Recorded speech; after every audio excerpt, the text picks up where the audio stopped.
bo'y o'stirmoqchi bo'lgan yoshlar uchun uy sharoitida yaxshi упражнениyalar ko'rsatamiz sizlarga va uni davomida, video davomida organizmga kerakli bo'ladigan vitaminlar kerakligi, bo'y o'sishiga vitaminlar kerakligini hammasini ko'rsatib o'tamiz. Videoni oxirigacha ham ko'rsanglar, bo'y o'sishi muammo emasligini o'zingizlar tushunib olasiz. Uy sharoitida birinchi qilinadigan mashq ketdik ko'rsatamiz. Birinchi mashqimiz devorga yopishgan holatda yelkani hamma qaddini bukib yuradi-yu, yelkani orqaga yopishtirib, oyoqni orqaga yopishtirib, oyoqni uchida turish kerak. Oyoqni uchida. Qo'lni va bir-biriga chapaloqlab urish kerak. Ketdi. Shundan 10 ta qilsak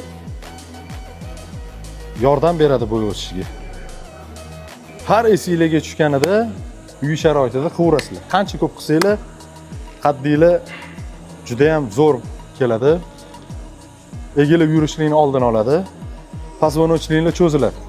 Bu mashqlarni qilishga sharoitinglar bo'lmasa, uyda bo'lsanglar, ishda bo'lsanglar, o'qishda bo'lsanglar, sizlarga korset tavsiya etamiz. Korset poзвоночникni tekis qilib yurganni hisobiga bo'yinglar o'sishiga yordam beradi va qad-qomatni tekislaydi.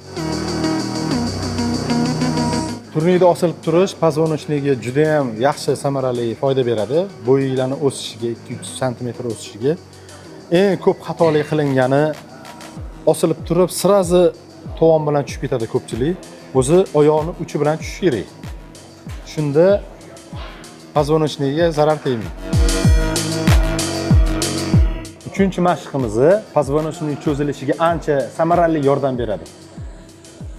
Tekis yotib olib, oyoqni jipshlashtirib va qo'lni dakansi ko'tariladi tepaga. Poзвоночник cho'ziladi shunda. Bo'tga nagruzka tushganning hisobiga ochiladi. Ancha yordam beradi. 4-chi mashqimiz qo'lni tizzaga yaqinroq qilib, qorinni ichiga tortib ko'tariladi. Boshni egiladi. Qancha bir poзвоночник ko'tarilsa, shuncha poзвоночник ochilishli bo'ladi. Ochilganning hisobiga bo'y o'sishiga yordam beradi. 1 minut, 2 minut ushlab tursanglar, ancha foydali bo'ladi. Va sekin yotib,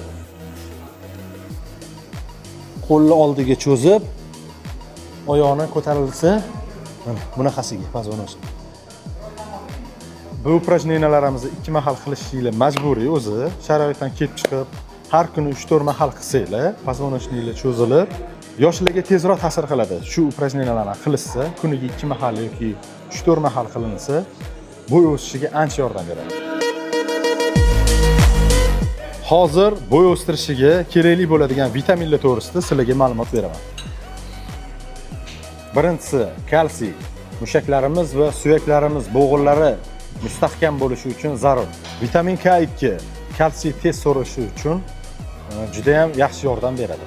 Vitamin A suyak hujayralarini tiklanishida, yangilanish va rivojlanishda yordam beradi. Elarginin o'sish gormonini tabiiy ravishda ko'taradi. Fitin suyaklarni elastikligini oshirib beradi. Agar sizlar ovqatlanish ratsioni, trenirovka qilish ratsionlari va mashqlarning ratsionlari, hamma vitaminizatsiyalar ratsionlarini bilmoqchi bo'lsangiz, mana shu havola orqali o'tib nomeringlarni qoldirishingiz mumkin.